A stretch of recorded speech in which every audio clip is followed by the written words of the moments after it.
Halo kakaks, sehat semua kan ya hari ini? Doa Kak Erni yang terbaik buat kalian semua. Semoga apapun kesedihan kalian hari kemarin akan tergantikan dengan sesuatu yang baik hari ini dan kedepannya. Amin. Hari ini Kak Erni akan lanjut menjawab pertanyaan-pertanyaan di Random Thoughts Kak Erni ya. Ada nih beberapa pertanyaan yang bagus untuk Kak Erni angkat. Gimana? Mau tahu? Yuk kita mulai. Pertanyaan pertama ada di video Kak Erni. Dulu berprestasi baru dapat likes, sekarang likes jadi prestasi. Nah, pertanyaan ini tentang viral memviralkan ya. Dari Kak @nirwana di TikTok. Pertanyaannya tuh adalah, Kak, bagaimana jika memviralkan pegawai yang menipu atau kriminal dengan tujuan agar pengusaha lain waspada? Alasannya karena tidak percaya polisi, di mana lapor kehilangan ayam justru bisa berakhir kehilangan kerbau atau kerugian berlipat karena biaya urusan hukum. Halo Kak Nirwana, Kak Erni paham banget keresahan kakak. Di satu sisi kita ingin jadi pembela bagi pengusaha lain supaya nggak kena tipu juga, tapi di sisi lain kita hidup di era hamba likes yang sekarang penuh risiko. Nah, sebelum menjawab, Kak Erni mau tegesin dulu konteks video Kak Erni yang itu ya. Nah, Kak Erni itu kan resah karena sekarang banyak orang konten bukan lagi karena kreativitas atau prestasi, tapi likes-nya itu sendiri yang jadi prestasinya. Nah, saking ngejar likes, kualitas konten jadi nggak jelas. Ada yang cuma makan di depan kamera, ada yang nebeng karya orang, dan ada yang hobi viralin perilaku nggak jelas atau aib orang cuma demi jempol. Jadi, konteks pembahasan Kerni yang itu ya, bukan yang lain. Bukan juga bilang bahwa ketika tujuannya agar mendapat perhatian otoritas atau penegak hukum, itu sama sekali nggak boleh. Nah, sebagai masukan aja nih, saran Kak Erni buat semua, apapun itu, tontonan, bacaan, podcast, atau sumber lainnya, perlu kita biasakan, selesaikan sampai habis. Dipahami, lihat konteksnya, jangan keluar dari konteks, baru kalau ada pertanyaan, kita mengajukan pertanyaan yang relevan. Kritik nggak apa-apa, tapi sesuai konteks dan enak dibacanya, kayak Kak Nirwana ini. Nah, khusus buat Kak Nirwana, ada beberapa catatan dari Kak Erni terkait dengan konten Kak Erni yang kakak komentari ya. Di dalam video itu Kak Erni menyatakan kalau kita memviralkan tanpa izin, ada beberapa konsekuensi yang bisa terjadi pada kita. Begitu juga dalam hal memviralkan pegawai yang menipu ini, ada beberapa hal yang perlu diingat. Pertama, kita harus hati-hati karena niat baik kita bisa jadi bumerang. Kak Erni paham rasanya dikhianati pegawai, pengen satu dunia tahu supaya dia kapok. Tapi ingat, kita punya UU ITE nomor 1 tahun 2024. Kalau asal posting wajah tanpa prosedur resmi, kita tuh bisa kena pasal 27A soal pencemaran nama baik. Ancamannya penjara 2 tahun atau denda 400 juta rupiah. Nah maksudnya, kadang ada saatnya masalah tuh bisa berbalik ke kita. Jangan sampai niat baik kita menghukum orang yang jahat malah membuat kita yang kena masalah. Kedua, ini kalau-kalau aja ya, untuk mencegah kejadian yang merugikan kita sendiri. Nah, dalam hal kemarahan, kita sangat boleh loh memvalidasi perasaan kita.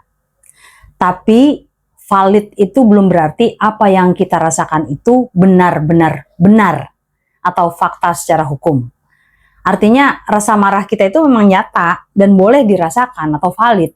Tapi perasaan itu kan bukan otomatis jadi fakta di pengadilan. Kalau kita viralin pas lagi emosi tanpa analisis tenang, informasinya bisa nggak lengkap. Ujung-ujungnya kita malah bisa dituduh playing victim atau pembunuhan karakter. Malah bisa berbalik netizen yang nyalahin kita ketika karyawan kita terbukti nggak bersalah. Atau misalnya karyawan ini memang lagi hilaf dan dia benar-benar menyesal. Tapi gegara kita udah viralkan, hidup dia habis karena semua orang jadi kenal dia dan nggak mau terima dia kerja. Terus nggak mungkin kan kita nggak merasa bersalah dan menyesal pada akhirnya. Ini misalnya loh ya, misalnya. Ketiga, kita juga perlu pahami benar-benar antara apa yang bisa kita lakukan dan benar untuk dilakukan. Nah, secara teknis kita punya HP dan CCTV. Jadi kita bisa dan berhak upload kapan saja. Tapi mengutip Bapak Potter Stewart yang ada di video Kak Erni itu, Ethics is knowing the difference between what you have a right to do and what is right to do. Nah, kira-kira dalam hal ini, apakah benar membeberkan aib di ruang publik adalah solusi terbaik? Karena yang Kak Erni pahami, publik itu tuh bisa menjadi hakim yang sangat liar dan belum tentu adil juga, Kak. Tapi Kak Erni setuju sekali ada dilema penegak hukum yang no viral, no justice. Nah, ini poin tambahan yang penting. Kak Erni setuju kalau seringkali penegak hukum kita tuh baru bergerak setelah sebuah kasus viral. Jujur, dalam pandangan Kak Erni ini adalah kesalahan penegak hukumnya. Harusnya mereka bekerja dengan laporan, bukan menunggu viral dulu. Kondisi inilah yang akhirnya tuh bikin tindakan memviralkan orang yang sebenarnya berisiko salah secara hukum malah terasa jadi tindakan yang benar karena sistem yang harusnya bekerja malah diem aja. Nah, malah Kak Erni jadi khawatir kalau viral itu dimanfaatkan oleh para penegak hukum untuk berlomba ngejar kasus itu supaya dia jadi terkenal juga dan pangkatnya lebih melesat maju. Tapi mungkin yang Kak Erni ingatkan adalah meskipun sistemnya lagi sakit, jangan sampai tindakan kita malah berbalik ke kita sendiri.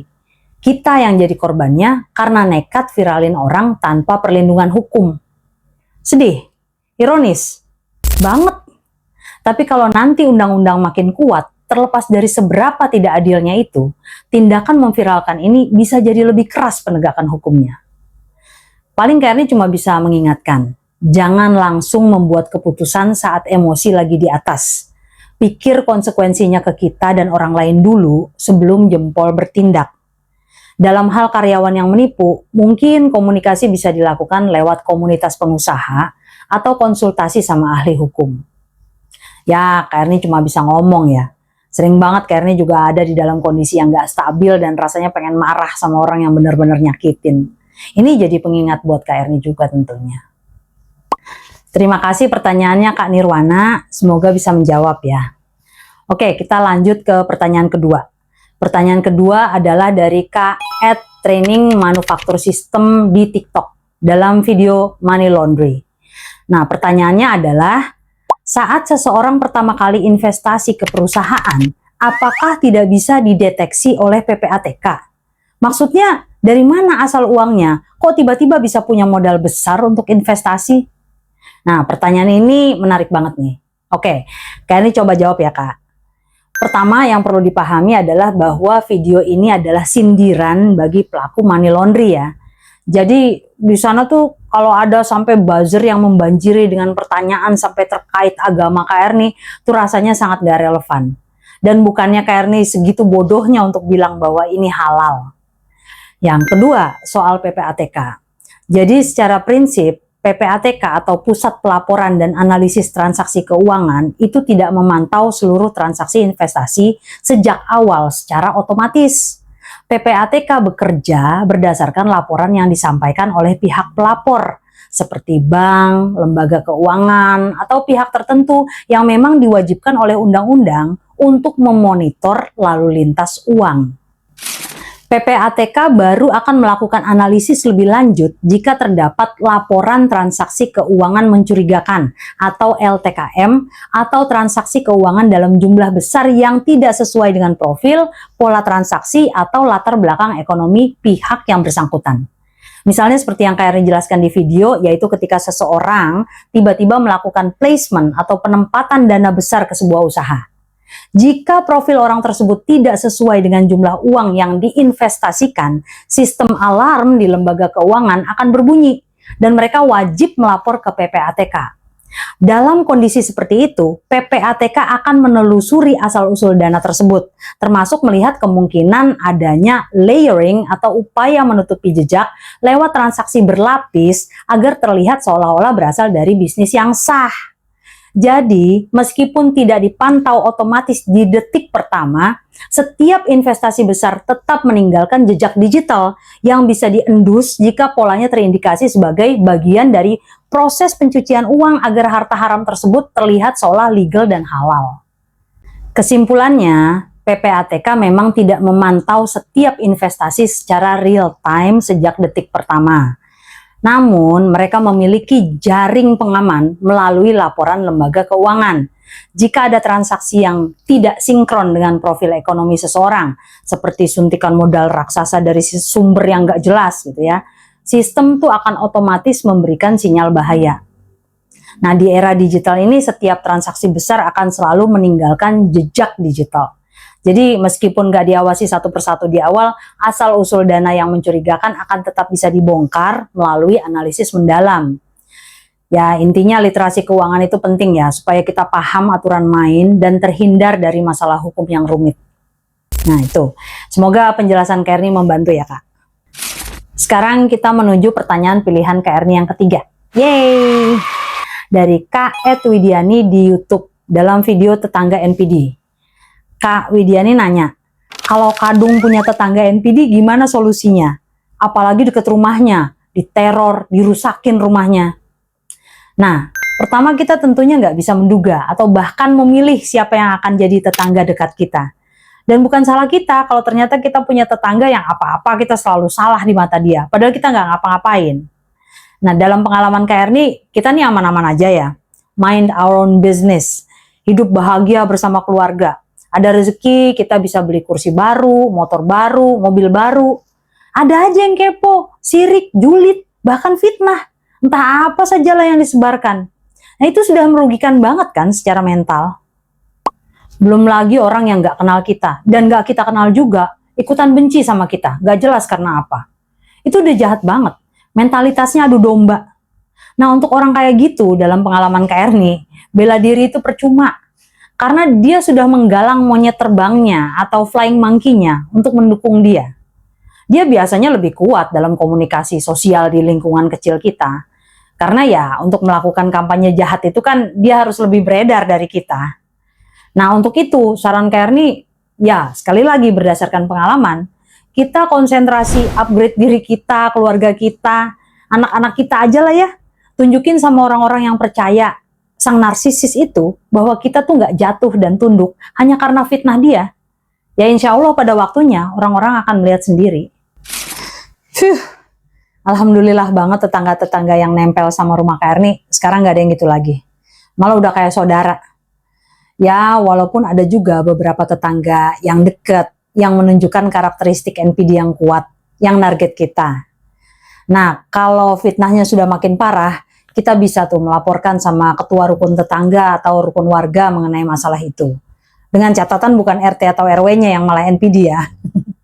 Tapi kalau urusannya sudah kerugian dan kerusakan fisik, nah itu wajib lapor ya. Termasuk kepada pihak yang berwajib. Yang jelas sudah ada bukti nyata yang menunjukkan dampaknya, yang dampaknya itu sudah melebihi batas normal yang bisa ditoleransi. Nah, tapi juga perlu diketahui bahwa bahkan fitnah itu pun sekarang sudah bisa masuk pasal berlapis loh. Bagi tetangga NPD yang melakukan smear campaign, perilaku manipulatif ini sekarang sudah memiliki konsekuensi hukum yang sangat nyata di Indonesia. Jika fitnah tersebut dilakukan secara lisan di lingkungan warga, pelaku bisa dijerat dengan pasal 311 ayat 1 KUHP tentang fitnah. Di sini, jika si tetangga tersebut menuduh kita melakukan sesuatu yang buruk, tapi dia tidak bisa membuktikannya di depan hukum, dia terancam pidana penjara paling lama 4 tahun. Jadi mulutnya itu nggak bisa lagi sembarangan berucap tanpa ada risiko hukum yang membayangi. Namun, kalau si narsisis ini lebih canggih dan melakukan kampanyenya lewat grup WhatsApp warga atau media sosial, pasalnya jadi lebih berat lagi. Ada pasal 27A UU ITE yang baru saja direvisi tahun 2024. Pasal ini melarang siapapun menyerang kehormatan atau nama baik orang lain secara digital. Jika terbukti berdasarkan pasal 45 ayat 4, si pelaku bisa dipidana penjara hingga 2 tahun dan denda yang nggak main-main sampai 400 juta rupiah. Jadi jempol mereka di media sosial itu ada harganya dan harganya sangat mahal. Lalu bagaimana dengan para monyet terbang atau tetangga lain yang termakan omongan si narsisis dan ikut menyebarkannya? Nah ini yang sering orang nggak tahu. Tapi berdasarkan pasal 28 ayat 3 UU ITE, orang yang ikut menyebarkan informasi bohong yang diketahuinya bisa menimbulkan kegaduhan atau kerugian bagi orang lain, justru terancam hukuman yang lebih berat, yaitu penjara hingga 6 tahun dan denda sampai 1 miliar rupiah. Jadi ikut-ikutan itu bukan alasan untuk bebas dari hukum. Sekali mereka ikut membagikan atau memviralkan fitnah tersebut, mereka sudah masuk ke dalam lingkaran tindak pidana. Bahkan, untuk tetangga yang sekedar percaya lalu mulai menunjukkan sikap memusuhi, ya mereka harus berhati-hati ya. Ya, meskipun percaya di dalam hati itu urusan masing-masing ya. Tapi kalau kepercayaan itu berubah jadi aksi nyata, seperti menghina kita di depan umum, itu sudah masuk pasal 310 KUHP tentang pencemaran nama baik. Apalagi kalau sampai berani melakukan perusakan fisik atau meneror rumah seperti yang ditanyakan kakak tadi, itu sudah mutlak pelanggaran pasal pengeroyokan, pasal 170 KUHP, atau penganiayaan, pasal 351 KUHP. Intinya, hukum di Indonesia itu sudah melindungi hak kita untuk hidup tenang lah. Dan fitnah sekecil apapun itu, sudah ada jalur hukumnya untuk diselesaikan. Cool kan? Nah, tapi gimana kalau ternyata anggota keluarga kita yang narsisis? Dan dia yang menyebarkan fitnah tentang tetangga lain dan aktif mengadu domba. Nah, pasal-pasal tadi bisa aja balik ke kita. Apalagi kalau kita sampai ikut menyebarkan fitnah tanpa ada upaya klarifikasi sebelumnya. Apalagi kalau sudah sampai ikut-ikutan melakukan perusakan fisik rumah tetangga atau pada diri tetangga. Maka dari itu, apapun berita dan cerita, tolong deh klarifikasi dulu. Lakukan pengecekan data, biar segala sesuatunya itu jelas dan fakta. Karena dulu mungkin pernah juga ya kebawa-bawa gegara terlalu percaya sama narsisis yang suka ngadu domba. Nyesel banget bisa percaya. Ya untungnya Kak Erni masih punya sensor untuk melihat secara real. Ini orang baik dan ini kayaknya kurang baik. Tapi Kak Erni juga sering kesel sama mereka yang percaya sama fitnah para narsisis tentang Kak Erni. Ya dari situ lama-lama Kak Erni juga belajar melihat segala sesuatunya dengan lebih objektif dan berdasarkan bukti-bukti. Ya tentunya belajar itu perlu proses dan effort ya. Gak sebentar, gak gampang. Tapi setelah proses itu dijalani, melihat segala sesuatunya dengan lebih terbuka, itu jauh lebih memuaskan. Gitu Kak Widiani. Makasih banyak pertanyaannya ya Kak. I feel you Kak, relate banget. Senang deh kalau ada yang mengajukan pertanyaan dengan etika yang baik, relevan dengan konteks video, dan pertanyaannya tuh gak kayak nuduh kita gitu. Jadi jawabnya juga seneng. Love Kak Widiani. Mwah. Oke, segitu dulu dari aku. Kita lihat apakah minggu depan masih ada pertanyaan yang bagus untuk Kak Erni pilih untuk dijawab ya. Pesan Kak Erni, jangan pernah putus semangat untuk mengejar ilmu. Ilmu kita bisa dapat dari mana aja. Tapi keinginan untuk mengejar ilmu itulah yang harus dibangun dari dalam diri kita sendiri.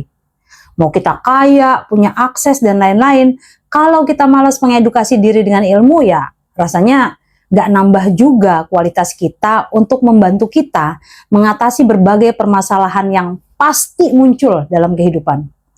Karena pada akhirnya ilmu adalah perisai terbaik kita, termasuk agar gak mudah goyah oleh fitnah dan manipulasi orang lain.